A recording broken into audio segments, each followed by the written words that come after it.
नमस्कार. आज आपण बीटाची कोशिंबीर करूया. मला थोडा थकवा जाणवायला लागला होता, मग मी म्हटलं आपण मधून बीट खाऊया. आपण बीटाचे तर फोडी करून नेहमीच खातो. म्हटलं आज आपण दही घालून बीटाची कोशिंबीर करूया.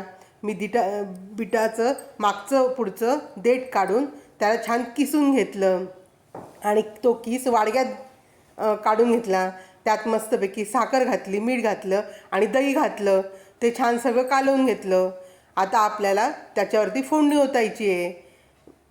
मी पातेलं गॅसवर ठेवलं आणि फोडणीला लागेल तेवढंच तेल टाकलं आणि त्यात मस्त जिरं मोहरी टाकली, बारीक चिरलेली मिरची टाकली, कढीपत्ता टाकला, हिंग घातला.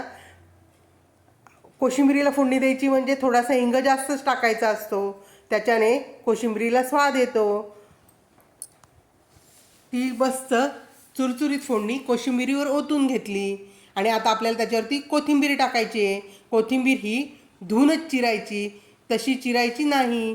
मस्त बारीक चिरलेली कोथिंबीर त्याच्यावरती टाकली, मस्त कालवून घेतलं. आता बसूया जेवायला. तुम्ही अशी कोशिंबीर करता का? तुम्ही कशा पद्धतीने करतात ते मला सांगा.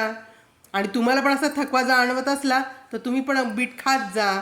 ते वेगवेगळ्या पद्धतीने खा, जसं तुम्हाला आवडेल तसं. पण लाल रंग म्हणून खायचं नाही असं म्हणू नका. माझ्या चॅनलला लाईक करा, शेअर करा आणि सबस्क्राईब करा. हा व्हिडिओ तुम्हाला बघायचा असेल तर लीना स्वादिष्ट रेसिपी ह्या चॅनलवर जाऊन बघा. Bye bye.